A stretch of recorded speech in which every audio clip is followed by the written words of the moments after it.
महमल, आपकी इसके ऊपर क्या राय है? आप क्या समझती हैं? और मुख्तलिफ इत्तलात आ रही हैं, अभी रिजीम चेंज की तरफ इशारा किया शहजाद ने। अमरीकी मीडिया कुछ इस तरह के भी दावे कर रहा था उनकी रिपोर्ट्स के मुताबिक कि ट्रंप ने जो इशारा किया है बूट्स ऑन ग्राउंड, वो वहाँ पर जो कुर्दिश एलिमेंट्स हैं, चाहे वो इराकी कुर्दिश हों या टर्की के उस नॉर्थ ईरान में, उनको एक्टिवेट कर सकता है और वहाँ से कुछ ना कुछ रिजीम चेंज के लिए अभी भी कोशिश करेगा। डू यू फील ऐसा ही होगा या कुछ दरमियान में लेवरेज है इस वक्त जो ममालिक हैं दीगर उनके पास? देखिए लीना, मेरा नहीं ख्याल कि दूसरे ममालिक के पास कोई ख़ास लेवरेज है। ये जो डिसीजन होगी इस जंग को ख़त्म करने की, ये अमेरिका और इज़राइल की ही होगी, ये उनकी जॉइंट डिसीजन होगी। बाकी ममालिक बिल्कुल कह सकते हैं, लेकिन हमने देखा कि जो अमेरिका के अंदर आपने सुना कि उनके अपने ट्रंप ऑफिशियल्स ने भी ये बात की कि इज़राइल ने फोर्स किया है, ये जो जंग है अमेरिका ने की ही इसलिए। बाद में वो बैक ट्रैक भी उन्होंने करने की कोशिश की और फिर उन्होंने डिफरेंट किस्म की जो है उन्होंने उसकी एक्सक्यूजेस बनाई कि नहीं, ट्रंप को फीलिंग थी, लग रहा था, ये होना था, वो वाली चीजें। अब आप देखिए कि एक जो सर्वे, जैसे अभी एक तो शहजाद ने जो अप्रूवल रेटिंग और वो वाला सारा सर्वे होता है, एक सर्वे के मुताबिक 60% अमेरिकन एक्चुअली कह रहे हैं अमेरिका की एक्सप्लेनेशन क्या है उन्हें समझ ही नहीं आ रही, वो उससे सेटिस्फाइड नहीं है जो अमेरिकी एडमिनिस्ट्रेशन एक्सप्लेनेशन दे रही है। और वो उनके अपने सेनेटर्स भी नहीं इस चीज से सेटिस्फाइड, जो बाहर निकले जब ब्रीफिंग वगैरह से भी उन्होंने भी जो बात की। देखिए लीना, मेरे ख्याल में पहली चीज़ है अमेरिका ने बहुत ज़्यादा मिसरीड किया और मिसकैलकुलेट किया।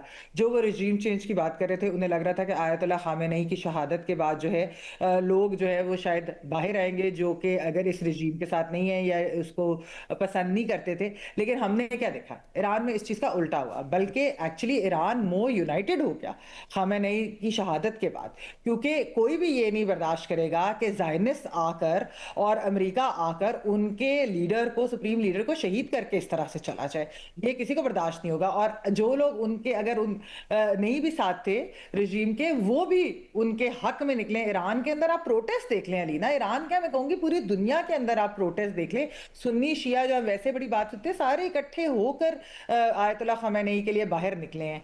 Because this is a war for, मतलब उनके ऊपर जो एक नाहक जंग हुई है ना, तो इस वजह से जायनिस्ट की तरफ से। अच्छा, फिर अलीना आप जो अभी बात करिए बूट्स ऑन द ग्राउंड की, अब देखिए ये भी हमें बताया गया कि उस ब्रीफिंग के बाद लग ऐसे रहा है कि शायद बूट्स ऑन द ग्राउंड रहेंगे।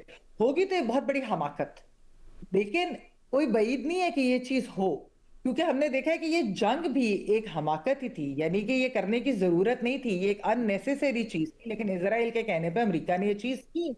अच्छा, जो कुर्द्स का इस्तेमाल है वो अभी तो वो डिनाई कर रहे हैं, लेकिन अगर तो जिस तरह की रिपोर्ट्स आ रही हैं, इसका मतलब है कि कुर्द लाजमी कहीं ना कहीं इस्तेमाल जरूर होंगे। पहले भी हमने ये चीजें देखी हैं। मसला क्या है, वो डिस्टेबलाइज करता है इराक, टर्की और ईरान। खाली ईरान की डिस्टेबलाइजेशन की बात नहीं, ईरान को तो वैसे ही जिस तरीके से अटैक कर रहे हैं, बल्कि मैं कहूंगी कि कोई इंटरनेशनल लॉ जिस तरीके से उन्होंने वो जहाज, बहरी जहाज जो है जिसको जिस तरह से उसको टारगेट किया, उसको ये उड़ाया, श्रीलंका में, हाँ। वो बिल्कुल जी तो श्रीलंका के पास तो पास, बेसिकली, हाँ। और वो जो इंडिया से वापस आ रहा था, तो बेसिकली अलीना जो ये चीजें ये बहुत ज्यादा खौफनाक है। अच्छा, कतर के फॉरेन मिनिस्टर ने कॉल की ईरानियन फॉरेन मिनिस्टर को, और जो उन्होंने बात की, उन्होंने कहा कि ये इमीडिएटली रोकें ये सारा कुछ, ये ना हो कि आप अपने जो नेबरिंग कंट्रीज है उनको ड्रैग करें इस सारे मामले में। मसला क्या है लीना, कि ईरान तो नहीं ड्रैग कर रहा, ये बात उनको ईरानी फॉरेन मिनिस्टर को तो कहने की जरूरत नहीं थी, ये बात तो उनको अमेरिका और इजराइल को कहने की जरूरत है।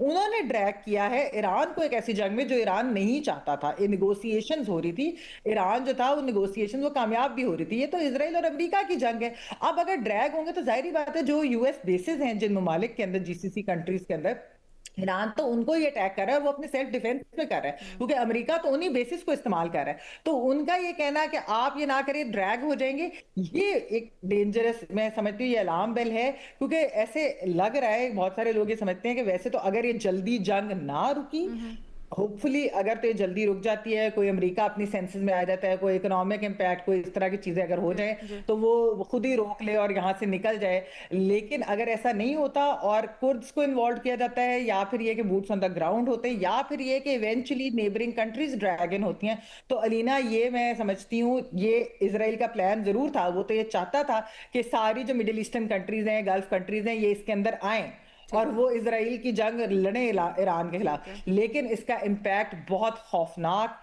बहुत खतरनाक होगा। ना सिर्फ ये मिडिल ईस्टर्न गल्फ कंट्रीज के लिए, ये दुनिया के लिए, ये हमारे जैसे ममालिक के लिए भी। जैसे मैंने आपको पहले भी, पिछले हफ्ते भी अरीना बात हो रही थी, जो बैल्कनाइजेशन राइट। जो ईरान का प्लान है, उसके अंदर कुर्द्स भी एक एलिमेंट है ना, क्योंकि कुर्दिस्तान वाली भी बात होती है, तो जी, उसके अंदर जी। इराक, टर्की, ईरान वाली चीज आती है, तो फिर पाकिस्तान और ईरान का बलूचिस्तान भी आता है। ये बहुत ज्यादा एक खौफनाक किस्म की मेरे ख्याल में जंग है, और अमेरिका ने शायद इसको प्रॉपरली सोचा नहीं। लेकिन जिस तरीके के ईरान के जो लोग, एक तो वैसे भी ईरान को छोटा मुल्क नहीं है लीना, ईरान की आर्मी भी काफी बड़ी है, ठीक है, ओके। उनको उनके ऊपर सैंक्शन को नुकसान भी होगा बहुत ज्यादा।